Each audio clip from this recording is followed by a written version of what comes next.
ನಮಸ್ಕಾರ ಸ್ನೇಹಿತರೆ. ಮಕರ ರಾಶಿಯವರೇ, ಇಂದು ಯಾವುದೋ ಒಂದು ಅದೃಶ್ಯ ಶಕ್ತಿಯು ನಿಮ್ಮನ್ನು ಈ ವಿಡಿಯೋದವರೆಗೆ ತಲುಪಿಸಿದ್ದರೆ ಇದನ್ನು ಕೇವಲ ಒಂದು ಯೋಗ ಎಂದು ತಿಳಿಯಬೇಡಿ. ಏಕೆಂದರೆ ನಂಬಿಕೆಯ ಪ್ರಕಾರ ಪ್ರತಿಯೊಂದು ಮನೆಯಲ್ಲೂ 3 ಹಂತದ ದೇವಿ ಶಕ್ತಿಗಳು ವಾಸಿಸುತ್ತದೆ. ಪ್ರತಿಯೊಬ್ಬರಿಗೂ ಅವುಗಳನ್ನು ಗುರುತಿಸಲು ಸಾಧ್ಯವಾಗುವುದಿಲ್ಲ. ಆದರೆ ಯಾವ ಮನೆಯಲ್ಲಿ ಅವುಗಳ ಆಶೀರ್ವಾದ ಇರುತ್ತದೆಯೋ ಅಲ್ಲಿ ಬರಲಿರುವ ಸಂಕಷ್ಟಗಳ ಪ್ರಭಾವವೂ ಕಡಿಮೆಯಾಗುತ್ತದೆ. ಆದರೆ ಒಂದು ಮಾತನ್ನು ಗಮನವಿಟ್ಟು ಕೇಳಿ, ಈ 3 ದೇವಿ ಶಕ್ತಿಗಳಲ್ಲಿ ಯಾವ ಶಕ್ತಿಯು ನಿಮ್ಮ ಸಮಯದಲ್ಲಿ ನಿಮ್ಮ ಮನೆಯಲ್ಲಿ ಸಕ್ರಿಯವಾಗಿದೆ ಎಂಬುದರ ಸಂಕೇತ ಇಂದು ನಿಮಗೆ ಸಿಗಲಿದೆ. ಕಳೆದ ಕೆಲವು ದಿನಗಳಿಂದ ನಿಮ್ಮ ಜೀವನದಲ್ಲಿ ಕೆಲವು ವಿಚಿತ್ರ ಘಟನೆಗಳು ನಡೆಯುತ್ತಿರಬಹುದು. ಪದೇ ಪದೇ ಒಂದೇ ರೀತಿಯ ಕನಸು ಬೀಳುವುದು, ಕಾರಣವಿಲ್ಲದೆ ಮನಸ್ಸು ಚಡಪಡಿಸುವುದು ಅಥವಾ ಹಠಾತ್ತಾಗಿ ಶುಭ ಸಂಕೇತಗಳು ಸಿಗುವುದು, ಇವೆಲ್ಲವೂ ಆ ದೇವಿ ಶಕ್ತಿಯ ಸಂಕೇತಗಳಾಗಿರಬಹುದು. ಆದರೆ ಎಲ್ಲಕ್ಕಿಂತ ದೊಡ್ಡ ರಹಸ್ಯ ಇನ್ನೂ ಬಾಕಿ ಇದೆ. ಏಕೆಂದರೆ ಈ 3ರಲ್ಲಿ ಒಂದು ದೇವಿ ಶಕ್ತಿ ಇಂತಹದ್ದಾಗಿರುತ್ತದೆ. ಅದು ಕೇವಲ ಅಂತಹ ಜನರ ಮನೆಗೆ ಪ್ರವೇಶಿಸುತ್ತದೆ ಯಾರ ಜೀವನದಲ್ಲಿ ಒಂದು ದೊಡ್ಡ ಸಕಾರಾತ್ಮಕ ಬದಲಾವಣೆ ಬರಲಿದೆಯೋ. ಒಂದು ವೇಳೆ ಆ ಶಕ್ತಿಯು ನಿಮ್ಮ ಮನೆಯಲ್ಲಿ ನೆಲೆಸಿದ್ದರೆ ಮುಂಬರುವ ಸಮಯವು ನಿಮಗಾಗಿ ಹೊಸ ಸಂತೋಷ, ಹೊಸ ಅವಕಾಶಗಳು ಮತ್ತು ಹೊಸ ಆರಂಭವನ್ನು ತರಬಹುದು. ಆದ್ದರಿಂದ ಮಕರ ರಾಶಿಯ ಜಾತಕದವರು ಈ ವಿಡಿಯೋವನ್ನು ಮಧ್ಯದಲ್ಲಿ ಖಂಡಿತವಾಗಿಯೂ ಬಿಡಬೇಡಿ.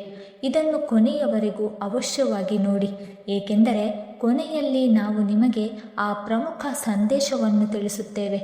ಇದರಿಂದ ನೀವು ಸ್ವತಃ ಗುರುತಿಸಬಹುದು ಈ 3ರಲ್ಲಿ ಯಾವ ದೇವಿ ಶಕ್ತಿಯು ಈ ಸಮಯದಲ್ಲಿ ನಿಮ್ಮ ಮನೆಯನ್ನು ರಕ್ಷಿಸುತ್ತಿದೆ ಎಂದು. ಈಗ ತಡ ಮಾಡದೆ ತಿಳಿಯೋಣ, ಮಕರ ರಾಶಿಯವರ ಮನೆಯಲ್ಲಿ ವಾಸಿಸುವ 3 ದಿವ್ಯ ದೇವಿ ಶಕ್ತಿಗಳು ಯಾವುವು ಎಂದು, ಅವುಗಳ ಆಗಮನದ ಸಂಕೇತಗಳೇನು ಮತ್ತು ಅವುಗಳ ಕೃಪೆ ನಿಮ್ಮ ಜೀವನದಲ್ಲಿ ಹೇಗೆ ಶುಭ ಬದಲಾವಣೆ ತರಬಹುದು. ಏಕೆಂದರೆ ಈಗ ಬಹಿರಂಗವಾಗಲಿರುವ ರಹಸ್ಯವು ಬಹುಶಃ ನಿಮ್ಮ ಜೀವನವನ್ನು ನೋಡುವ ದೃಷ್ಟಿಕೋನವನ್ನೇ ಬದಲಾಯಿಸಬಹುದು. ಆದರೆ ಎಂದಾದರೂ ರಾತ್ರಿ ತೀರ ಶಾಂತ ಸಮಯದಲ್ಲಿ ನಿಮ್ಮ ಮನೆಯಲ್ಲಿ ಯಾರೋ ಇದ್ದಾರೆ ಎಂದು ನಿಮಗೆ ಅನಿಸಿದೆಯೇ?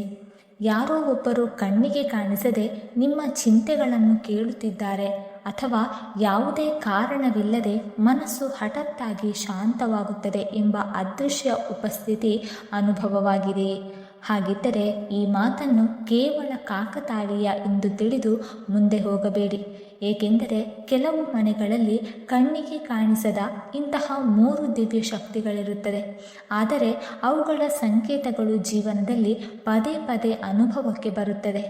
ಎಲ್ಲಕ್ಕಿಂತ ದೊಡ್ಡ ವಿಷಯ ಏನೆಂದರೆ ಬಹಳಷ್ಟು ಜನರಿಗೆ ಅವುಗಳ ಉಪಸ್ಥಿತಿಯನ್ನು ಗುರುತಿಸಲು ಸಾಧ್ಯವಾಗುವುದೇ ಇಲ್ಲ ಮತ್ತು ನಂತರ ಅವರ ಜೀವನದಲ್ಲಿ ಪದೇ ಪದೇ ಅವಕಾಶಗಳು ಬರುತ್ತಿದ್ದರೂ ಏಕೆ ಕೈತಪ್ಪಿ ಹೋಗುತ್ತಿದೆ ಎಂದು ಹೇಳುತ್ತಿರುತ್ತಾರೆ. ಎಂದು ಹೇಳಲಾಗುವ ಮಾತುಗಳು ಎಲ್ಲರಿಗೂ ಅನ್ವಯವಾಗುವುದಿಲ್ಲ.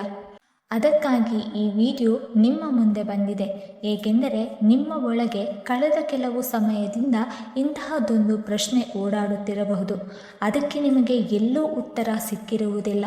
ಕೆಲವೊಮ್ಮೆ ಕಠಿಣ ಪರಿಶ್ರಮ ಪೂರ್ಣವಾಗಿದ್ದರೂ ಫಲಿತಾಂಶ ಅಪೂರ್ಣವಾಗಿದೆ ಎಂದು ಅನಿಸಿರಬಹುದು. ಕೆಲವೊಮ್ಮೆ ಜನರು ನಿಮ್ಮ ಉದ್ದೇಶವನ್ನು ಅರ್ಥ ಮಾಡಿಕೊಳ್ಳುತ್ತಿಲ್ಲ ಅಥವಾ ಅರ್ಥ ಮಾಡಿಕೊಳ್ಳಲು ಸಾಧ್ಯವಾಗುತ್ತಿಲ್ಲ ಎಂದು ಅನಿಸಿರಬಹುದು. ಮತ್ತು ಕೆಲವೊಮ್ಮೆ ಯಾವುದೇ ಕಾರಣವಿಲ್ಲದೆ ಯಾವುದೋ ಅನಾಹುತದ ಭಯ ಮನಸ್ಸಿನಲ್ಲಿ ಬಂದು ನಂತರ ಹಠಾತ್ತಾಗಿ ಮಾಯವಾಗಿರಬಹುದು. ಒಂದು ವೇಳೆ ಇಂತಹ ಘಟನೆ ನಿಮ್ಮೊಂದಿಗೆ ನಡೆದಿದ್ದರೆ ಮುಂದೆ ನೀವು ಕೇಳಲಿರುವುದು ನಿಮ್ಮನ್ನು ಆಳವಾಗಿ ಯೋಚಿಸುವಂತೆ ಮಾಡುತ್ತದೆ. ಆದರೆ ಒಂದು ಮಾತನ್ನು ಗಮನವಿಟ್ಟು ಕೇಳಿ, ಈ ಇಡೀ ಕಥೆಯಲ್ಲಿ 3 ರಹಸ್ಯಗಳು ಅಡಗಿದೆ. ಮೊದಲ ರಹಸ್ಯವು ಆ ಮೊದಲ ದೇವಿ ಶಕ್ತಿಗೆ ಸಂಬಂಧಿಸಿದ್ದಾಗಿದೆ.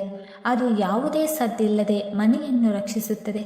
ಎರಡನೇ ರಹಸ್ಯವು ಆ ಸಂಕೇತಕ್ಕೆ ಸಂಬಂಧಿಸಿದ್ದಾಗಿದೆ. ಅದು ಮುಂಬರುವ ಸಮಯವು ನಿಮಗಾಗಿ ಯಾವ ದಿಕ್ಕಿನಲ್ಲಿ ಬದಲಾಗಬಹುದು ಎಂಬುದನ್ನು ತಿಳಿಸುತ್ತದೆ. ಮತ್ತು 3ನೇ ರಹಸ್ಯವು ಆ ವ್ಯಕ್ತಿಗೆ ಸಂಬಂಧಿಸಿದೆ. ಅವರು ನಿಮಗೆ ತುಂಬ ಆಪ್ತರಾಗಿದ್ದಾರೆ, ಆದರೆ ಅವರ ನಿಜವಾದ ಪಾತ್ರವನ್ನು ನಿಮಗೆ ಇದುವರೆಗೂ ಅರ್ಥ ಮಾಡಿಕೊಳ್ಳಲು ಸಾಧ್ಯವಾಗಲಿಲ್ಲ. ಈ 3 ಪ್ರಶ್ನೆಗಳಿಗೆ ಉತ್ತರ ಒಂದೇ ಬಾರಿ ಸಿಗುವುದಿಲ್ಲ. ಪ್ರತಿಯೊಂದು ಉತ್ತರವು ತನ್ನದೇ ಆದ ಸಮಯದಲ್ಲಿ ಹೊರಬರುತ್ತದೆ ಮತ್ತು ಆಗಲೇ ನಿಮಗೆ ನಿಮ್ಮ ಜೀವನದ ಹಲವು ಅಪೂರ್ಣ ವಿಷಯಗಳು ಅರ್ಥವಾಗಲು ಪ್ರಾರಂಭವಾಗುತ್ತದೆ. ಕೆಲವು ಸಮಯದ ಹಿಂದೆ ಒಬ್ಬ ವ್ಯಕ್ತಿ ತನ್ನ ಅನಿಸಿಕೆಯನ್ನು ಹಂಚಿಕೊಂಡಿದ್ದನು.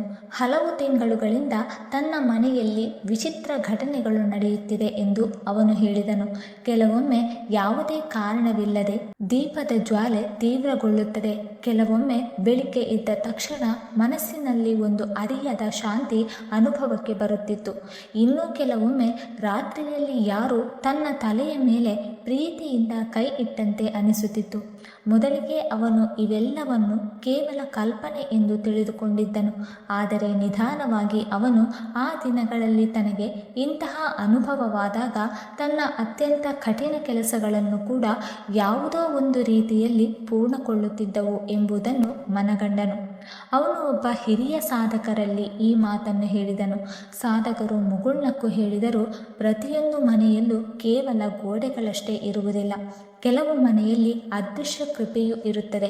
ವ್ಯತ್ಯಾಸವಿಷ್ಟೇ, ಯಾರೋ ಒಬ್ಬರು ಅದನ್ನು ಗುರುತಿಸುತ್ತಾರೆ ಮತ್ತು ಇನ್ನೂ ಕೆಲವರು ಇಡೀ ಜೀವನ ಅದನ್ನು ಕೇವಲ ಕಾಕತಾಳೀಯ ಎಂದು ಭಾವಿಸುತ್ತಾರೆ. ಇಲ್ಲಿಂದ ಅವನ ಆಲೋಚನೆ ಬದಲಾಗತೊಡಗಿತು. ಅವನು ತನ್ನ ಮನೆಯ ವಾತಾವರಣದ ಕಡೆಗೆ ಗಮನ ಹರಿಸಲು ಪ್ರಾರಂಭಿಸಿದನು. ಕುಟುಂಬದ ಸದಸ್ಯರು ತಮ್ಮೊಳಗೆ ಪ್ರೀತಿಯಿಂದ ಮಾತನಾಡುವಾಗ ಮನೆಯ ವಾತಾವರಣವು ಹಗುರವಾಗಿ ಮತ್ತು ಆನಂದದಾಯಕವಾಗಿ ಇರುವುದನ್ನು ಅವನು ಗಮನಿಸಿದನು. ಆದರೆ ಕೋಪ, ಕಟು ಮಾತುಗಳು ಅಥವಾ ನಿರಾಸೆ ಹೆಚ್ಚಾದ ತಕ್ಷಣ ಎಲ್ಲವೂ ಭಾರವಾದಂತೆ ಅನಿಸುತ್ತಿತ್ತು. ಆಗ ಅವನಿಗೆ ಮೊದಲ ಬಾರಿಗೆ ಅರಿವಾಯಿತು, ಅದೃಶ್ಯ ಶಕ್ತಿಗಳು ಕೇವಲ ಪೂಜೆಯಿಂದ ಮಾತ್ರವಲ್ಲದೆ ಮನೆಯ ಶಕ್ತಿಯೊಂದಿಗೆ ಕೂಡ ಸಂಬಂಧ ಹೊಂದಿದೆ ಎಂದು. ಈಗ ನೀವು ನಿಮ್ಮ ಜೀವನದ ಬಗ್ಗೆ ಯೋಚಿಸಿ. ನಿಮ್ಮ ಮುಂದೆ ಎಂದಾದರೂ ತುಂಬ ದೊಡ್ಡ ತೊಂದರೆ ಬಂದಿದೆಯೇ? ಆದರೆ ಕೊನೆ ಕ್ಷಣದಲ್ಲಿ ಯಾವುದೋ ಒಂದು ದಾರಿ ತಾನಾಗಿ ಹುಡುಕಿಕೊಂಡು ಬಂದಿದೆ. ಎಂದಾದರೂ ಯಾರೋ ಒಬ್ಬ ಅಪರಿಚಿತ ವ್ಯಕ್ತಿ ನಿಮಗೆ ಅವರ ಅಗತ್ಯ ಅತ್ಯಂತ ಹೆಚ್ಚಾಗಿದ್ದಾಗ ಸರಿಯಾದ ಸಮಯಕ್ಕೆ ಸಹಾಯ ಮಾಡಿದ್ದಾರೆ. ಹೌದು, ಅತ್ಯಂತ ಅಗತ್ಯವಿದ್ದಾಗ ಎಂದಾದರೂ ಯಾವುದೇ ಕಾರಣವಿಲ್ಲದೆ ನಿಮ್ಮ ಮನಸ್ಸು ಯಾವುದೋ ತಪ್ಪು ನಿರ್ಧಾರದಿಂದ ಹಿಂದೆ ಸರಿದಿದೆ ಮತ್ತು ನಂತರ ಅದೇ ನಿರ್ಧಾರದಿಂದ ನೀವು ದೊಡ್ಡ ತೊಂದರೆಯಿಂದ ಪಾರಾಗಿದ್ದೀರಿ ಎಂದು ತಿಳಿದು ಬಂದಿದೆಯೇ? ಒಂದು ವೇಳೆ ಹೀಗಾಗಿದ್ದರೆ ಇದನ್ನು ಕೇವಲ ಅದೃಷ್ಟ ಎಂದು ತಳ್ಳಿ ಹಾಕಬೇಡಿ. ಏಕೆಂದರೆ ಮೊದಲ ದೇವಿ ಶಕ್ತಿಯು ಹೆಚ್ಚಾಗಿ ಯಾವುದೇ ಪವಾಡದ ರೂಪದಲ್ಲಿ ಬರುವುದಿಲ್ಲ. ಅದು ಸಂಕೇತಗಳ ಮೂಲಕ ಕೆಲಸ ಮಾಡುತ್ತದೆ. ನೀವು ಬೀಳುವ ಮುನ್ನವೇ ಅದು ನಿಮ್ಮನ್ನು ಸಂಭಾಳಿಸುತ್ತದೆ. ಆದರೆ ಈ ರೀತಿಯಾಗಿ ನಿಮಗೆ ಎಲ್ಲವೂ ಸಾಮಾನ್ಯವೆಂದು ಅನಿಸುತ್ತದೆ. ಆದರೆ ಎಲ್ಲಕ್ಕಿಂತ ದೊಡ್ಡ ಗುರುತಾಗಿದೆ, ಕೇವಲ ದೊಡ್ಡ ಪವಾಡಗಳನ್ನು ಹುಡುಕುವ ಜನರು ಈ ಸಣ್ಣ ಸಣ್ಣ ರಕ್ಷಣೆಗಳನ್ನು ಎಂದಿಗೂ ಅರ್ಥ ಮಾಡಿಕೊಳ್ಳಲು ಸಾಧ್ಯವಾಗುವುದಿಲ್ಲ. ಆದರೆ ಈಗಲೂ ಎಲ್ಲಕ್ಕಿಂತ ದೊಡ್ಡ ರಹಸ್ಯ ಬಾಕಿ ಇದೆ. ಏಕೆಂದರೆ ಮೊದಲ ಶಕ್ತಿಯು ಕೇವಲ ರಕ್ಷಣೆ ಮಾಡುತ್ತದೆ. ಎರಡನೇ ಶಕ್ತಿಯು ಕೆಲಸ ತೀರಾ ಭಿನ್ನವಾಗಿದೆ. ಅದು ನಿಮ್ಮ ಜೀವನದಲ್ಲಿ ಇಂತಹ ಅವಕಾಶಗಳನ್ನು ತರುತ್ತದೆ. ಅವು ಹೊರಗಿನಿಂದ ಸಾಮಾನ್ಯವೆಂದು ಕಾಣಿಸುತ್ತದೆ, ಆದರೆ ನಂತರ ಅವುಗಳೇ ನಿಮ್ಮ ಜೀವನದ ದಿಕ್ಕನ್ನು ಬದಲಾಯಿಸುತ್ತದೆ. ಸಮಸ್ಯೆ ಏನೆಂದರೆ ಹೆಚ್ಚಿನ ಜನರಿಗೆ ಆ ಅವಕಾಶವನ್ನು ಗುರುತಿಸಲು ಸಾಧ್ಯವಾಗುವುದೇ ಇಲ್ಲ. ಅವರು ಅದನ್ನು ಒಂದು ಸಾಮಾನ್ಯ ಘಟನೆ ಎಂದು ಭಾವಿಸಿ ಬಿಟ್ಟು ಬಿಡುತ್ತಾರೆ. ಇಲ್ಲೇ ಆ ವ್ಯಕ್ತಿಯೊಂದಿಗೆ ಅಂಥದೇ ಘಟನೆ ನಡೆಯಿತು. ಅದರ ಕಲ್ಪನೆಯನ್ನು ಅವನು ಎಂದೂ ಮಾಡಿರಲಿಲ್ಲ. ಒಂದು ದಿನ ಅವನ ಮನೆಗೆ ಯಾರೋ ಒಬ್ಬರು ಬಂದರು. ಅವರೊಂದಿಗೆ ಅವನಿಗೆ ಹಲವು ವರ್ಷಗಳಿಂದ ಯಾವುದೇ ಸಂಪರ್ಕವಿರಲಿಲ್ಲ. ಆ ಭೇಟಿ ತುಂಬ ಸಣ್ಣದಾಗಿತ್ತು. ಆದರೆ ಆ ಭೇಟಿಯ ನಂತರ ಘಟನೆಗಳ ಇಂತಹದ್ದೊಂದು ಸರಣಿ ಪ್ರಾರಂಭವಾಯಿತು. ಅದು ಅವನ ಇಡೀ ಜೀವನವನ್ನೇ ಬದಲಾಯಿಸಿತು. ಆ ಸಮಯದಲ್ಲಿ ಇದು ಕೇವಲ ಒಂದು ಭೇಟಿಯಲ್ಲ, ಬದಲಿಗೆ ಎರಡನೇ ದೇವಿ ಶಕ್ತಿಯ ಮೂಲ ಸಂಕೇತವಾಗಿತ್ತು ಎಂಬ ಕಲ್ಪನೆ ಅವನಿಗೆ ಇರಲಿಲ್ಲ. ಈಗ ಸ್ವಲ್ಪ ನಿಮ್ಮ ಕಳೆದ ಕೆಲವು ದಿನಗಳನ್ನು ನೆನಪಿಸಿಕೊಳ್ಳಿ. ಯಾವುದಾದರೂ ಹಳೆಯ ಸಂಬಂಧ ಹಠಾತ್ತಾಗಿ ನೆನಪಿಗೆ ಬಂದಿದೆಯೇ? ಅಥವಾ ಮರೆತು ಹೋದ ಯಾವುದೇ ವ್ಯಕ್ತಿಯ ಸಂದೇಶ ಅಥವಾ ದೂರವಾಣಿ ಕರೆ ಬಂದಿದೆಯೇ? ಯಾವುದೇ ಸ್ಪಷ್ಟ ಕಾರಣವಿಲ್ಲದಿದ್ದರೂ ಹಠಾತ್ತಾಗಿ ಯಾವುದೋ ಒಂದು ಸ್ಥಳಕ್ಕೆ ಹೋಗಬೇಕೆಂಬ ಮನಸ್ಸು ಆಯಿತೆ?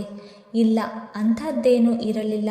ಹಲವು ಬಾರಿ ಜೀವನದ ಅತ್ಯಂತ ದೊಡ್ಡ ಆರಂಭಗಳು ತೀರ ಸಾಧಾರಣವಾಗಿ ಕಾಣುವ ಘಟನೆಗಳಿಂದಲೇ ಆಗುತ್ತದೆ. ಆದರೆ ಇನ್ನು ಆ ಮೂರನೇ ದೇವಿ ಶಕ್ತಿಯ ರಹಸ್ಯ ಬಾಕಿ ಇದೆ, ಮತ್ತು ಅದೇ ಈ ಇಡೀ ಕತೆ ಅತ್ಯಂತ ಆಳವಾದ ಭಾಗವಾಗಿದೆ.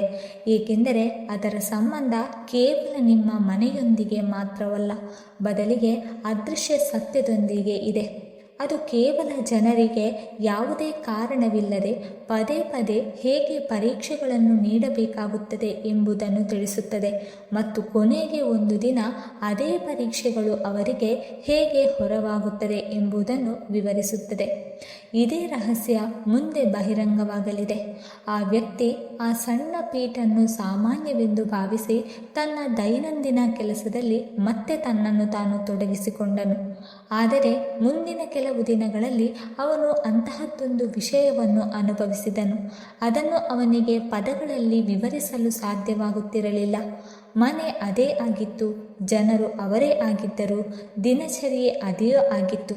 ಆದರೂ ವಾತಾವರಣದಲ್ಲಿ ಯಾವುದೋ ಒಂದು ಅರಿಯದ ಬದಲಾವಣೆ ನಿಧಾನವಾಗಿ ಹರಡುವಂತೆ ಭಾಸವಾಗಿತ್ತು. ಮೊದಲು ಪ್ರತಿ ಸಂಜೆ ಯಾವುದೇ ಕಾರಣವಿಲ್ಲದೆ ಕಾಡುತ್ತಿದ್ದ ಚಡಪಟಿಕೆ ಅದು ಈಗ ಕಡಿಮೆಯಾಗತೊಡಗಿತು. ಮತ್ತು ಎಲ್ಲಕ್ಕಿಂತ ಆಶ್ಚರ್ಯದ ವಿಷಯ ಏನೆಂದರೆ, ಯಾವುದೇ ಕೆಲಸದಲ್ಲಿ ಯಾವಾಗಲೂ ಅಡೆತಡೆಗಳು ಬರುತ್ತಿದ್ದವು. ಅವುಗಳಲ್ಲಿ ಹೆಚ್ಚಿನ ಪ್ರಯತ್ನವಿಲ್ಲದೆ ದಾರಿಗಳು ಸುಗಮವಾಗತೊಡಗಿದವು. ಅವನು ಮತ್ತೊಮ್ಮೆ ಆ ಹಿರಿಯ ಸಾಧಕರಲ್ಲಿ ಕೇಳಿದನು, ಇದು ನಿಜವಾಗಿಯೂ ಯಾವುದು? ದೇವಿ ಶಕ್ತಿಯ ಪ್ರಭಾವವೇ, ಅಥವಾ ನನ್ನ ಮನಸ್ಸೇ ನನಗೆ ಈ ರೀತಿ ಅನಿಸುವಂತೆ ಮಾಡುತ್ತಿದೆಯೇ? ಸಾಧಕರು ಉತ್ತರಿಸುವ ಮುನ್ನ ಕೆಲವು ಕ್ಷಣಗಳ ಕಾಲ ಅವನ ಕಡೆ ನೋಡಿದರು. ಹೇಳಿದರು, ಬದಲಾವಣೆಯು ಕೇವಲ ಹೊರಗಡೆ ಕಾಣಿಸಿದರೆ ಅದನ್ನು ಕಾಕತಾಳೀಯ ಎಂದು ಹೇಳಬಹುದು. ಆದರೆ ಬದಲಾವಣೆಯು ಒಳಗಿನಿಂದ ಪ್ರಾರಂಭವಾದಾಗ ಯಾವುದೋ ಒಂದು ಅದೃಶ್ಯ ಕೃಪೆ ಕೆಲಸ ಮಾಡುತ್ತಿದೆ ಎಂದು ತಿಳಿದನು. ಇದನ್ನು ಕೇಳಿ ಅವನು ಮೌನವಾದನು, ಏಕೆಂದರೆ ಕಳೆದ ಕೆಲವು ಸಮಯದಿಂದ ತನ್ನ ಒಳಗೊಳಗೂ ಕೂಡ ಒಂದು ಬದಲಾವಣೆಗಳಾಗುತ್ತಿದೆ ಎಂಬುದನ್ನು ಅವನಿಗೆ ನೆನಪಾಯಿತು. ಮೊದಲು ಯಾವ ಮಾತುಗಳು ಅವನಿಗೆ ಕೋಪ ತರಿಸುತ್ತಿದ್ದವೋ ಆ ವಿಷಯದಲ್ಲಿ ಅವನು ಈಗ ಶಾಂತವಾಗಿರಲು ಪ್ರಾರಂಭಿಸಿದನು. ಯಾರ ಯಶಸ್ಸನ್ನು ನೋಡಿ ಮನಸ್ಸು ಭಾರವಾಗುತ್ತಿತ್ತು, ಈಗ ಅವರ ಬಗ್ಗೆ ಒಳ್ಳೆಯದನ್ನೇ ಯೋಚಿಸಲು ಶುರು ಮಾಡಿದನು. ಈ ಬದಲಾವಣೆ ಯಾವಾಗಲೂ ಮತ್ತು ಹೇಗೆ ಶುರುವಾಯಿತು ಎಂದು ಅವನಿಗೆ ಅರ್ಥವಾಗಿರಲಿಲ್ಲ. ಈಗ ಒಂದು ಕ್ಷಣ ನಿಮ್ಮ ಬಗ್ಗೆ ಯೋಚಿಸಿ. ಕೆಲವು ಹವ್ಯಾಸಗಳು ತಾವಾಗಿ ಬಿಟ್ಟು ಹೋಗುತ್ತಿರುವುದನ್ನು ನೀವು ಎಂದಾದರೂ ಅನುಭವಿಸಿದ್ದೀರಾ? ಯಾವುದೇ ನಿರ್ದಿಷ್ಟ ಕಾರಣವಿಲ್ಲದೆ ನಿಮ್ಮೊಳಗೆ ಮೊದಲಿಗಿಂತ ಹೆಚ್ಚು ತಾಳ್ಮೆ ಬರಲು ಆರಂಭಿಸಿದೆ. ಯಾವುದಾದರೂ ನಿರ್ಧಾರದ ಬಗ್ಗೆ ಮನಸ್ಸು ಪದೇ ಪದೇ ಒಂದೇ ದಿಕ್ಕಿನಲ್ಲಿ ಸಂಕೇತ ನೀಡುತ್ತಿದೆ. ಅನೇಕ ಜನರು ಇದನ್ನು ಕೇವಲ ಮನಸ್ಸಿನ ಸ್ಥಿತಿ ಎಂದು ತಿಳಿಯುತ್ತಾರೆ. ಆದರೆ ಹಲವು ಬಾರಿ ಎರಡನೇ ದೇವಿ ಶಕ್ತಿಯು ನಿಮ್ಮ ಜೀವನದೊಳಗೆ ಕೆಲಸ ಮಾಡಲು ಪ್ರಾರಂಭಿಸುವ ಸಮಯ ಇದಾಗಿರುತ್ತದೆ. ಈ ಶಕ್ತಿಯ ಅತ್ಯಂತ ದೊಡ್ಡ ಗುರುತು ಎಂದರೆ ಅದು ತಕ್ಷಣವೇ ಹಣ ಅಥವಾ ಯಶಸ್ಸನ್ನು ನೀಡುವುದಿಲ್ಲ. ಇದರ ಗುರುತು ಏನೆಂದರೆ ಇದು ಮೊದಲಿಗೆ ವ್ಯಕ್ತಿಯನ್ನು ಒಳಗಿನಿಂದ ಸಿದ್ಧಗೊಳಿಸುತ್ತದೆ. ಏಕೆಂದರೆ ಯಾವುದೇ ಸಿದ್ಧತೆ ಇಲ್ಲದೆ ಸಿಕ್ಕ ಅವಕಾಶವು ಹೆಚ್ಚು ಸಮಯದವರೆಗೆ ಉಳಿಯುವುದಿಲ್ಲ. ಇದೇ ಕಾರಣಕ್ಕಾಗಿ ಕೆಲವು ಜನರು ವರ್ಷಗಟ್ಟಲೆ ಹೋರಾಡುತ್ತಾರೆ ಮತ್ತು ನಂತರ ಇದ್ದಕ್ಕಿದ್ದಂತೆ ಅವರ ಜೀವನದಲ್ಲಿ ಎಲ್ಲವೂ ಬದಲಾಗಲು ಆರಂಭಿಸುತ್ತದೆ. ಹೊರಗಿನಿಂದ ನೋಡುವವರು ಎಷ್ಟು ಒಳ್ಳೆಯ ಅದೃಷ್ಟ ಎನ್ನುತ್ತಾರೆ, ಆದರೆ ಆ ಬದಲಾವಣೆ ಬಹಳ ಮುಂಚೆ ಆ ಅದೃಶ್ಯ ರೂಪದಲ್ಲಿ ಶುರುವಾಗಿತ್ತು ಎಂಬುದು ಯಾವರಿಗೆ ತಿಳಿದಿರುವುದಿಲ್ಲ. ಈ ನಡುವೆ ಆ ವ್ಯಕ್ತಿಯೊಂದಿಗೆ ಮತ್ತೊಂದು ಘಟನೆ ನಡೆಯಿತು. ಅಂದು ರಾತ್ರಿ ಅವನು ತನ್ನ ಮನೆಯ ಅಂಗಳದಲ್ಲಿ 3 ದೀಪಗಳು ಉರಿಯುತ್ತಿರುವುದನ್ನು ಕನಸಿನಲ್ಲಿ ಕಂಡನು. ಮೊದಲನೇ ದೀಪವು ಸ್ಥಿರವಾಗಿತ್ತು, ಎರಡನೆಯದು ನಿಧಾನವಾಗಿ ಮತ್ತಷ್ಟು ಪ್ರಕಾಶಮಾನವಾಗಿತ್ತು. ಆದರೆ ಮೂರನೇ ದೀಪದ ಜ್ವಾಲೆಯು ಪದೇ ಪದೇ ಆರಿ ಹೋಗುವಂತಿತ್ತು ಮತ್ತು ಮತ್ತೆ ತಾನಾಗಿ ಉರಿದು ಏಳುತ್ತಿತ್ತು. ಬೆಳಗ್ಗೆ ಅವನು ಈ ಕನಸನ್ನು ಸಾಧಕನಿಗೆ ತಿಳಿಸಿದನು. ಸಾಧಕನು ನಿಟ್ಟುಸಿರು ಬಿಡುತ್ತಾ, ಮೊದಲ 2 ಸಂಕೇತಗಳು ಶುಭವಾಗಿದೆ, ಆದರೆ ಮೂರನೇ ಸಂಕೇತವು ನಿನ್ನನ್ನು ಎಚ್ಚರಿಸುತ್ತಿದೆ. ಏಕೆಂದರೆ ಪ್ರತಿ ಮನೆಯಲ್ಲೂ ಕೃಪೆಯ ಜೊತೆಗೆ ಪರೀಕ್ಷೆಯೂ ಬರುತ್ತದೆ ಎಂದನು. ಇಲ್ಲಿಂದ ಕಥೆಯು ಒಂದು ಹೊಸ ತಿರುವು ಪಡೆಯುತ್ತದೆ. ದೇವಿಯ ಶಕ್ತಿ ಇರುವಲ್ಲಿ ಎಂದಿಗೂ ತೊಂದರೆಗಳು ಬರುವುದಿಲ್ಲ ಎಂದು ಅನೇಕ ಜನರು ಯೋಚಿಸುತ್ತಾರೆ. ಆದರೆ ಸತ್ಯವು ಇದ್ದಕ್ಕಿದ್ದಂತೆ ಸಂಪೂರ್ಣವಾಗಿ ಭಿನ್ನವಾಗಿದೆ. ವ್ಯಕ್ತಿಯು ತನ್ನ ನೈಜ ಶಕ್ತಿಯನ್ನು ಗುರುತಿಸಲಿ ಎಂಬ ಕಾರಣಕ್ಕಾಗಿ ಹಲವು ಬಾರಿ ಕಷ್ಟಗಳು ಬರುತ್ತದೆ. ವ್ಯತ್ಯಾಸ ಇಷ್ಟೇ, ಕೆಲವು ಜನರು ಮುಂದೆ ಹೋಗುತ್ತಾರೆ ಮತ್ತು ಕೆಲವು ಜನರು ಅದೇ ಪರೀಕ್ಷೆಯಿಂದ ಮತ್ತಷ್ಟು ಬಲಶಾಲಿಯಾಗಿ ಹೊರಬರುತ್ತಾರೆ. ನೀವು ಕೂಡ ಇದನ್ನು ಅನುಭವಿಸಿರಬಹುದು. ಕೆಲವು ಸರಿಯಾಗಿ ನಡೆಯುತ್ತಾ ಇರುವಾಗಲೇ ಇದ್ದಕ್ಕಿದ್ದಂತೆ ಯಾವುದೋ ಒಂದು ಸಣ್ಣ ತೊಂದರೆ ಎದುರಾಗುತ್ತದೆ. ಕೆಲವು ಬಾರಿ ಆಪ್ತರ ಮಾತು ಮನಸ್ಸಿಗೆ ನೋವುಂಟು ಮಾಡುತ್ತದೆ. ಕೆಲವು ಬಾರಿ ಕಾರಣವಿಲ್ಲದೆ ಯಾವುದೇ ಯೋಜನೆಗಳು ನಿಂತು ಹೋಗುತ್ತದೆ. ಕೆಲವು ಬಾರಿ ಎಲ್ಲವೂ ಕೈಯಲ್ಲಿದ್ದರೂ ಏನೋ ಅಪೂರ್ಣ ಎನಿಸುತ್ತದೆ. ಒಂದು ವೇಳೆ ನಿಮಗೂ ಹೀಗೆ ಆಗುತ್ತಿದ್ದರೆ ಗಾಬರಿಯಾಗುವ ಬದಲು ಒಂದು ಮಾತನ್ನು ನೆನಪಿಡಿ: ಪ್ರತಿ ಅಡೆತಡೆಯ ಸೋಲಿನ ಸಂಕೇತವಲ್ಲ. ಕೆಲವು ಅಡೆತಡೆಗಳು ದಿಕ್ಕನ್ನು ಬದಲಾಯಿಸಲು ಬರುತ್ತದೆ. ಇದೇ ಮಾತು ಆ ವ್ಯಕ್ತಿಗೂ ನಂತರ ಅರ್ಥವಾಯಿತು. ಕೆಲವು ದಿನಗಳ ನಂತರ ಅವನು ಒಂದು ಅಂತಹ ನಿರ್ಧಾರವನ್ನು ತೆಗೆದುಕೊಳ್ಳಬೇಕಾಗಿ ಬಂತು. ಇದರಿಂದ ಇಡೀ ಕುಟುಂಬವು ಗೊಂದಲಕ್ಕೊಳಗಾಯಿತು. ಎಲ್ಲರ ಅಭಿಪ್ರಾಯವು ಬೇರೆ ಬೇರೆಯಾಗಿತ್ತು. ಆದರೆ ಅವನೊಳಗೆ ಒಂದು ವಿಚಿತ್ರವಾದ ಶಾಂತಿ ಇತ್ತು. ಯಾರೋ ಒಬ್ಬರು ಹೆದರಬೇಡ, ಸರಿಯಾದ ಸಮಯ ಬರಲಿದೆ ಎಂದು ಹೇಳುತ್ತಿರುವಂತಿತ್ತು. ಅವನು ಅದೇ ನಿರ್ಧಾರವನ್ನು ತೆಗೆದುಕೊಂಡನು. ಮೊದಲು ಕೆಲವು ದಿನಗಳು ಅವನು ತಪ್ಪು ಮಾಡಿದ್ದಾನೆ ಎಂದು ಎಲ್ಲರಿಗೂ ಅನಿಸಿತು. ಆದರೆ ಕೆಲವು ವಾರಗಳ ನಂತರ ಪರಿಸ್ಥಿತಿಗಳು ಎಷ್ಟು ಬದಲಾವೆಂದರೆ ಅದೇ ನಿರ್ಧಾರವು ಇಡೀ ಕುಟುಂಬಕ್ಕೆ ಅತ್ಯಂತ ಪ್ರಯೋಜನಕಾರಿ ಎಂದು ಸಾಬೀತಾಯಿತು. ಆಗ ಅವನಿಗೆ ಮೊದಲ ಬಾರಿಗೆ ಪ್ರತಿ ಸಂಕೇತವು ಕಣ್ಣಿಗೆ ಕಾಣಿಸುವುದಿಲ್ಲ, ಆದರೆ ಅದರ ಪ್ರಭಾವ ಖಂಡಿತವಾಗಿಯೂ ಕಂಡುಬರುತ್ತದೆ ಎಂಬ ನಂಬಿಕೆ ಬಂದಿತು. ಈಗ ಇಲ್ಲಿ ಒಂದು ವಿಷಯವಿದೆ. ಇದರ ಕಡೆ ಬಹಳ ಕಡಿಮೆ ಜನರು ಗಮನ ಹರಿಸುತ್ತಾರೆ. ಕೆಲವು ಮನೆಗಳಲ್ಲಿ ಪದೇ ಪದೇ ತುಳಸಿ ಗಿಡವು ಯಾವುದೇ ಕಾರಣವಿಲ್ಲದೆ ಹಸಿರಾಗಿರುತ್ತದೆ. ಕೆಲವು ಮನೆಗಳಲ್ಲಿ ದೀಪದ ಜ್ವಾಲೆಯು ಸಾಮಾನ್ಯಕ್ಕಿಂತ ಹೆಚ್ಚು ಸ್ಥಿರವಾಗಿರುತ್ತದೆ. ಕೆಲವು ಮನೆಗಳಲ್ಲಿ ಮಕ್ಕಳು ಯಾವುದೇ ಕಾರಣವಿಲ್ಲದೆ ದೇವಸ್ಥಾನದ ಕಡೆ ಆಕರ್ಷಿತರಾಗುತ್ತಾರೆ. ಮತ್ತು ಕೆಲವು ಮನೆಗಳಲ್ಲಿ ದೀರ್ಘಕಾಲದ ಹೋರಾಟದ ನಂತರವೂ ಕುಟುಂಬವು ಸಂಪೂರ್ಣವಾಗಿ ಮುರಿದು ಬೀಳುವುದಿಲ್ಲ. ಈ ಸಂಕೇತಗಳ ಅರ್ಥ ಪ್ರತಿ ಬಾರಿಯೂ ಒಂದೇ ಆಗಿರುವುದಿಲ್ಲ, ಆದರೆ ಅನೇಕ ಜನರು ಇವುಗಳನ್ನು ಶುಭ ವಾತಾವರಣ ಮತ್ತು ಆಂತರಿಕ ನಂಬಿಕೆಯ ಪ್ರತೀಕ ಎಂದು ನಂಬುತ್ತಾರೆ. ಅತ್ಯಂತ ಪ್ರಮುಖವಾದ ವಿಷಯ ಏನೆಂದರೆ, ಇಂತಹ ಸಂಕೇತಗಳು ಮೌಲ್ಯವು ಅವು ವ್ಯಕ್ತಿಯನ್ನು ಉತ್ತಮ ನಡತೆ, ತಾಳ್ಮೆ ಮತ್ತು ಸಕಾರಾತ್ಮಕ ಕರ್ಮಗಳತ್ತ ಕೊಂಡೊಯ್ದಾಗ ಮಾತ್ರ ಇರುತ್ತದೆ. ಇಲ್ಲಿಯವರೆಗೂ ನೀವು ಮೊದಲ ಶಕ್ತಿಯ ರಕ್ಷಣೆ ಮತ್ತು ಎರಡನೇ ಶಕ್ತಿಯ ಬದಲಾವಣೆಯನ್ನು ಅರ್ಥ ಮಾಡಿಕೊಂಡಿದ್ದೀರಿ.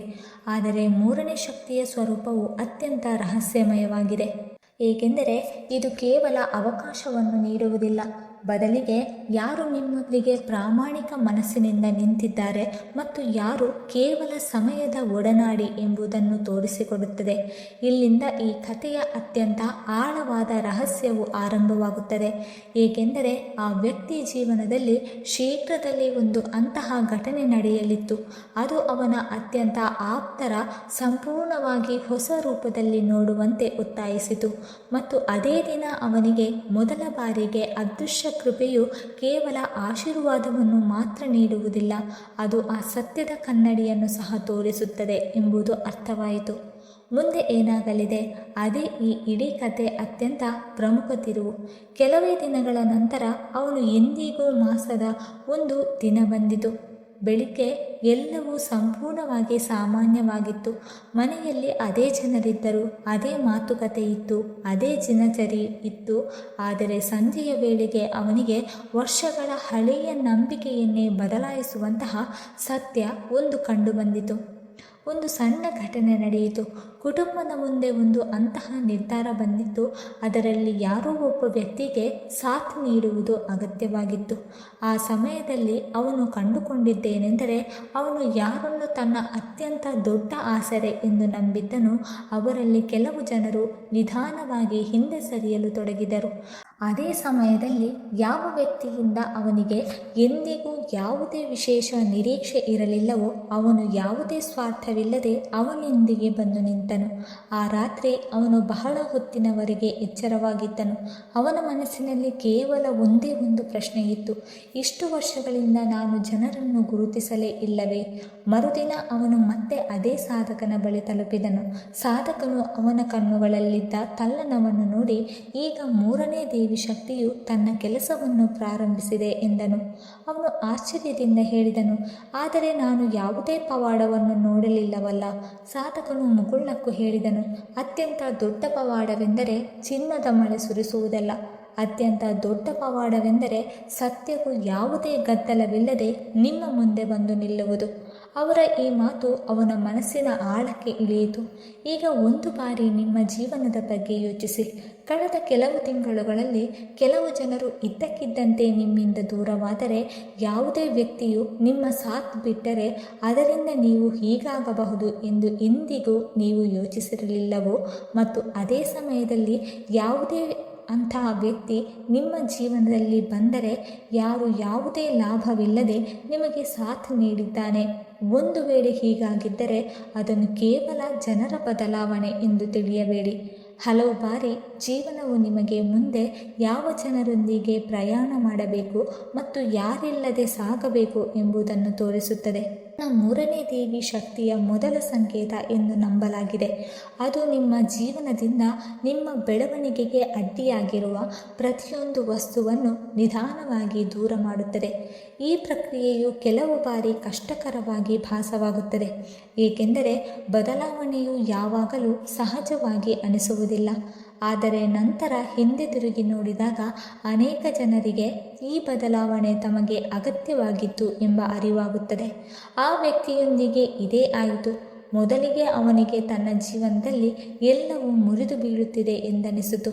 ಕೆಲವು ಯೋಚನೆಗಳು ನಿಂತು ಹೋದವು, ಕೆಲವು ಸಂಬಂಧಗಳಲ್ಲಿ ದೂರ ಉಂಟಾಯಿತು, ಕೆಲವು ನಿರೀಕ್ಷೆಗಳು ಅಪೂರ್ಣವಾಗಿ ಉಳಿದವು.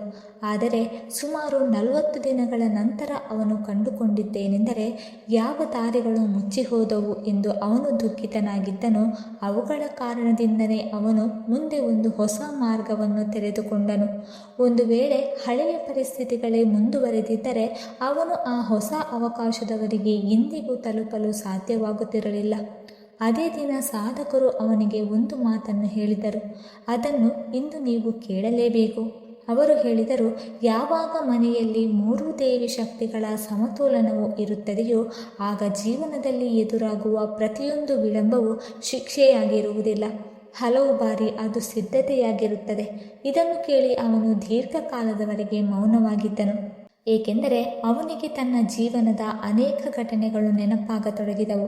ಯಾವ ವೈಫಲ್ಯಗಳಿಗಾಗಿ ಅವನು ಅಳುತ್ತಿದ್ದನು ಅವುಗಳಿಂದ ನಂತರ ಅವನನ್ನು ದೊಡ್ಡ ಸಂಕಟದಿಂದ ರಕ್ಷಿಸಿದವು. ಯಾವ ಜನರ ನಿರ್ಗಮನದಿಂದ ಅವನಿಗೆ ಅತ್ಯಂತ ಹೆಚ್ಚು ದುಃಖವಾಗಿತ್ತು ಅದೇ ದೂರವು ನಂತರ ಅವನಿಗೆ ಶಾಂತಿಯ ಕಾರಣವಾಯಿತು. ಯಾವ ಕಾಯುವಿಕೆಗಳನ್ನು ಅವನು ಶಾಪ ಎಂದು ಭಾವಿಸಿದ್ದನೋ ಅದೇ ಸಮಯವು ಅವನೊಂದಿಗೆ ತಾಳ್ಮೆ ಮತ್ತು ತಿಳುವಳಿಕೆಯನ್ನು ತಂದಿತು. ಮತ್ತು ನಿಮ್ಮ ಜೀವನದಲ್ಲೂ ಇಂತಹ ಕೆಲವು ಘಟನೆಗಳು ನಡೆದಿರಬಹುದು. ಅವುಗಳ ಅರ್ಥ ಈ ಸಮಯದಲ್ಲಿ ನಿಮಗೆ ತಿಳಿದಿರುವುದಿಲ್ಲ, ಆದರೆ ಇಂದು ಹಿಂದೆ ತಿರುಗಿ ನೋಡಿದಾಗ ಅವು ಭಿನ್ನವಾಗಿ ಕಾಣಿಸುತ್ತದೆ.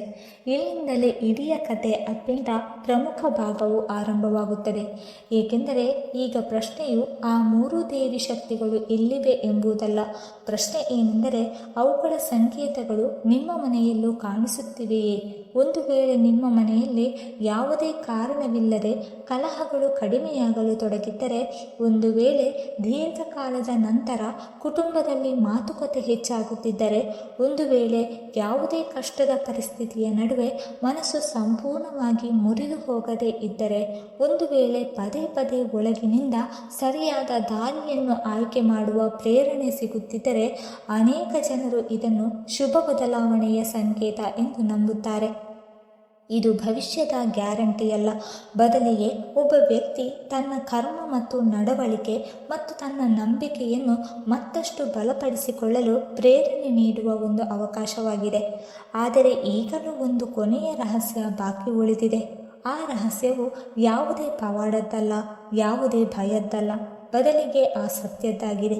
ಯಾವುದರ ಕಾರಣದಿಂದ ಕೆಲವು ಜನರ ಜೀವನದಲ್ಲಿ ಹಠಾತ್ತನೆ ಇಂತಹ ಘಟನೆಗಳು ಜರುಗುತ್ತದೆ ಎಂದರೆ ಅವರು ವರ್ಷಗಳವರೆಗೆ ಅಯ್ಯೋ ನಾನು ಆ ಸಂಕೇತವನ್ನು ಮೊದಲೇ ಅರ್ಥ ಮಾಡಿಕೊಂಡಿದ್ದರೆ ಚೆನ್ನಾಗಿರುತ್ತಿತ್ತು ಎಂದು ಕೇಳುತ್ತಾರೆ. ಇದೇ ಕೊನೆಯ ಮಾತು ಈ ಇಡೀ ಕಥೆಗೆ ಒಂದು ಹೊಸ ಅರ್ಥವನ್ನು ನೀಡುತ್ತದೆ. ಮತ್ತು ಯಾವಾಗ ಆ ಸತ್ಯವು ಮುನ್ನಡೆಗೆ ಬರುವುದು ಆಗ ನೀವು ನಿಮ್ಮ ಮನೆ ಮತ್ತು ಸಂಬಂಧಗಳು ಮತ್ತು ನಿಮ್ಮ ಜೀವನದ ಹಲವು ಘಟನೆಗಳನ್ನು ಸಂಪೂರ್ಣವಾಗಿ ವಿಭಿನ್ನ ದೃಷ್ಟಿಕೋನದಿಂದ ನೋಡುತ್ತೀರಿ. ಈಗ ಆ ಕಥೆಯ ಕೊನೆಯ ಮತ್ತು ಅತ್ಯಂತ ಆಳವಾದ ಅಧ್ಯಯನವು ಮುನ್ನಡೆಗೆ ಬರುತ್ತಿದೆ. ಇದೇ ಕೆಲವು ತಿಂಗಳು ನಂತರ ಆ ವ್ಯಕ್ತಿಯ ಮತ್ತೆ ಅದೇ ಸಾಧಕನ ಬಳಿ ತಲುಪಿದನು. ಈ ಬಾರಿ ಅವನ ಮುಖದಲ್ಲಿ ಮೊದಲಿಗಿಂತ ಚಡಪಟಿಕೆ ಇರಲಿಲ್ಲ. ಅವನ ಕಣ್ಣುಗಳಲ್ಲಿ ಒಂದು ವಿಭಿನ್ನ ರೀತಿಯ ಶಾಂತಿ ಇತ್ತು. ಅವನು ಹೇಳಿದನು, ಈಗ ನನಗೆ ಅರ್ಥವಾಗಿದೆ. ಜೀವನದಲ್ಲಿ ನಡೆಯುವ ಪ್ರತಿಯೊಂದು ಘಟನೆಯು ಕೇವಲ ಹಣೆಯ ಬರಹವೇ ಆಗಿರುವುದಿಲ್ಲ. ಆದರೆ ಒಂದು ಪ್ರಶ್ನೆ ಈಗಲೂ ಬಾಕಿ ಇದೆ. ಒಂದು ವೇಳೆ ಈ 3 ದೇವಿ ಶಕ್ತಿಗಳು ನಿಜವಾಗಿಯೂ ಮನೆಯಲ್ಲಿ ತಮ್ಮ ಪ್ರಭಾವವನ್ನು ಹೊಂದಿದ್ದರೆ ಅವುಗಳ ಅತ್ಯಂತ ದೊಡ್ಡ ಸಂಕೇತ ಯಾವುದು ಇರುತ್ತದೆ? ಸಾಧಕನು ಕೆಲವು ಕ್ಷಣಗಳ ಕಾಲ ಮೌನವಾಗಿದ್ದನು. ನಂತರ ಅವರು ಮನೆಯ ಅಂಗಳದಲ್ಲಿ ಇಟ್ಟಿದ್ದ ಒಂದು ದೀಪದ ಕಡೆ ಕೈ ಸನ್ನೆ ಮಾಡುತ್ತಾ ಹೇಳಿದರು, ಯಾವಾಗ ಯಾವುದೇ ಮನೆಯಲ್ಲಿ ದೇವಿಯ ಕೃಪೆಯಾಗುತ್ತಿದೆಯೋ ಆಗ ಅತ್ಯಂತ ಮೊದಲಿಗೆ ಆ ಮನೆಯ ಜನರ ಒಳಗಡೆ ಬದಲಾವಣೆ ಬರುತ್ತದೆ. ಹೊರಗಿನ ಪರಿಸ್ಥಿತಿಗಳು ಆಮೇಲೆ ಬದಲಾಗುತ್ತದೆ. ಇದನ್ನು ಕೇಳುತ್ತಿದ್ದಂತೆ ಅವನಿಗೆ ತನ್ನ ಇಡೀ ಪ್ರಯಾಣದ ನೆನಪಾಗಲಾರಂಭಿಸಿತು. ತಾನು ಮೊದಲು ಪ್ರತಿಯೊಂದು ಅಪಜಯದ ಆಪಾದನೆಯನ್ನು ಪರಿಸ್ಥಿತಿಗಳ ಮೇಲೆ ಹೊರಿಸುತ್ತಿದ್ದನು. ಅವನಿಗೆ ನೆನಪಾಯಿತು. ಆದರೆ ನಂತರ ನಿಧಾನವಾಗಿ ಅವನು ತನ್ನ ನಡವಳಿಕೆಯನ್ನು ಬದಲಾಯಿಸಲು ಪ್ರಾರಂಭಿಸಿದನು.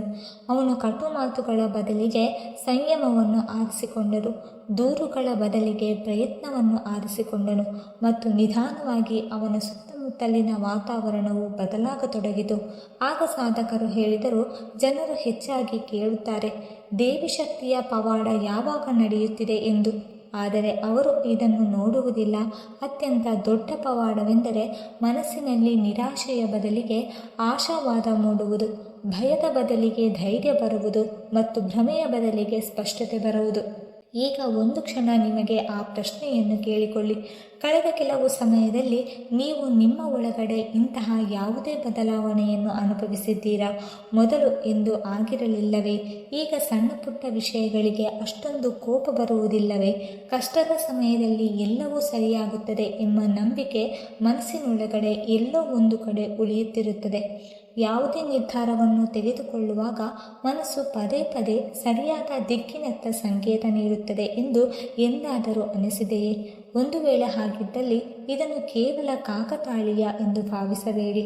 ಬಹಳಷ್ಟು ಜನರು ಇಂತಹ ಅನುಭವಗಳನ್ನು ಆತ್ಮದ ಪಕ್ವತೆ ಅಥವಾ ಸಕಾರಾತ್ಮಕ ಜೀವನದ ಬದಲಾವಣೆಯ ಆರಂಭ ಎಂದು ಪರಿಗಣಿಸುತ್ತಾರೆ. ಯಾವುದೇ ನಿಶ್ಚಿತ ಭವಿಷ್ಯದ ಘೋಷಣೆಯಲ್ಲ, ಬದಲಿಗೆ ಸ್ವತಃ ನಿಮ್ಮನ್ನು ಉತ್ತಮವಾಗಿಸಿಕೊಳ್ಳಲು ಇರುವ ಒಂದು ಆಹ್ವಾನವಾಗಿದೆ. ಇದೇ ಈ ಇಡೀ ಕಥೆಯ ಅತ್ಯಂತ ದೊಡ್ಡ ರಹಸ್ಯವಾಗಿತ್ತು. 3 ದೇವಿ ಶಕ್ತಿಗಳು ಕೇವಲ ಹಣ, ಯಶಸ್ಸು ಅಥವಾ ಪವಾಡದ ಸಂಕೇತಗಳಲ್ಲ. ಮೊದಲನೇ ಶಕ್ತಿಯು ನಿಮಗೆ ಆ ಸಂಕಷ್ಟಗಳಿಂದ ಪಾರಾಗಲು ಪ್ರೇರಣೆ ನೀಡುತ್ತದೆ, ಯಾವ ಸಂಕಷ್ಟಗಳನ್ನು ನೀವು ನೋಡಲು ಸಹ ಸಾಧ್ಯವಿಲ್ಲದಿರುವುದಿಲ್ಲವೋ. ಎರಡನೆಯ ಶಕ್ತಿಯು ನಿಮ್ಮನ್ನು ಅವಕಾಶಗಳನ್ನು ಗುರುತಿಸಲು ಯೋಗ್ಯರನ್ನಾಗಿ ಮಾಡುತ್ತದೆ ಮತ್ತು ಮೂರನೆಯ ಶಕ್ತಿಯು ನಿಮ್ಮನ್ನು ಸತ್ಯದೊಂದಿಗೆ ಮುಖಾಮುಖಿ ಮಾಡಿಸುತ್ತದೆ. ಆ ಸತ್ಯವು ಜನರ ಬಗ್ಗೆ ಆಗಿರಲಿ, ಪರಿಸ್ಥಿತಿಗಳ ಬಗ್ಗೆ ಆಗಿರಲಿ ಅಥವಾ ಸ್ವತಃ ನಿಮ್ಮ ಬಗ್ಗೆಯೇ ಆಗಿರಲಿ. ಇದೇ ಕಾರಣಕ್ಕಾಗಿ ಕೆಲವು ಜನರು ಕಷ್ಟದ ಸಮಯದ ನಂತರ ಮೊದಲಿಗಿಂತಲೂ ಹೆಚ್ಚು ಬಲಶಾಲಿಯಾಗಿ ಹೊರಹೊಮ್ಮುತ್ತಾರೆ.